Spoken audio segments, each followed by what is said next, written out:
जाएंगे। અત્યારે એડવોકેટ પુનિતભાઈ જોડાયેલા છે। સર, આજે સુનાવણી દરમિયાન શું થયું અને વધુ એક તારીખ પડી છે, તો હવે શું લાગે છે? આજે જે 3 એક્યુઝ છે એમના માટે હિયરિંગ સ્ટાર્ટ થઈ ગઈ છે અને સૈયદ સાહેબે એમના માટે આર્ગ્યુમેન્ટ આજે મૂક્યા સિનિયર એડવોકેટ અને એના પછી સરકારે પહેલા કોર્ટે 2:30 વાગ્યાનું કીધું હતું, પણ પછી બીજી અપીલો પણ આજે લિસ્ટેડ છે, એટલે સરકારે પછી ફ્રાઈડેની રિક્વેસ્ટ કરી અને હવે શુક્રવારે આગળ મેટર પ્રોસીડ થશે। ઓકે, એટલે કે હવે સરકારી વકીલની દલીલો બાકી છે? હા, એમની દલીલો બાકી છે। એટલે આજે ચૈતર વસાવા અને એમની સાથે બીજા 2 ખેડૂતો છે, ત્રણેયની એક સાથે થઈ છે? ના, ખેડૂતો નથી, બીજા 2 જે જણ છે, એક રિકેશભાઈ છે અને એક જીતેન્દ્ર વસાવા છે, જેમની સામે એવું છે કે ભાઈ એમના પીએ બતાવેલા છે। તો હવે કેટલા બાકી છે? બસ આ 3 જણની છે। 6 ની તો ઓલરેડી થઈ ગઈ છે અને 3 જણની હવે હિયરિંગ આજે ચાલુ થઈ ગઈ છે।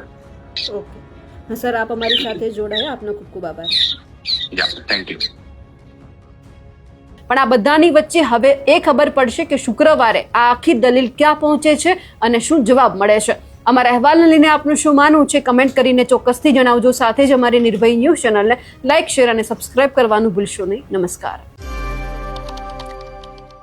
અમે અમારા લોકોનું કામ કરવા માંગીએ છીએ, એટલે એમને પણ કહે છે કે અમને ખોટી રીતે હેરાન નહીં કરે। ચેતરભાઈ વસાવા ભરૂચ લોકસભાની સીટ એને શું કહેશે, કેવી તૈયારી તમારી? ચૈતરભાઈ વસાવાને માન્ય અરવિંદ કેજરીવાલ ભગવત માને કીધું છે અને ચૈતરભાઈ વસાવાને આ જન સમર્થને કીધું છે કે તમારે લોકસભા લડવાની છે, એટલે ચૈતરભાઈ વસાવા ભરૂચ લોકસભા લડવાના છે।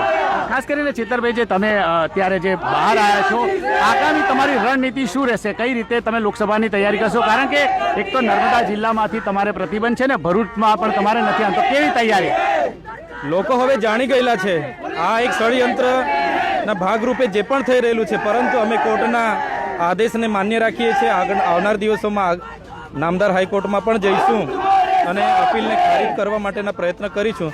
છતાંય ભરૂચ લોકસભામાં અમને લોકો પર પૂરો ભરોસો છે અને લોકો અમને ભરૂચ લોકસભામાં ઉતારશે પણ અને જીતાડશે પણ। ચેતરભાઈ, સમર્થકોને શું કહેશે આજે? કારણ કે તમારા સમર્થનમાં મોટી સંખ્યામાં લોકો ઉમટી રહ્યા છે, સમર્થકોને શું કહેવું છે? લોકોએ આ 3 મહિનાના સમયગાળા દરમિયાન લોકોએ મને ખૂબ સાથ સહકાર આપ્યો છે। ખાસ કરીને કોંગ્રેસના આગેવાનોએ પણ મને બહુ સાથ સહકાર આપ્યો છે।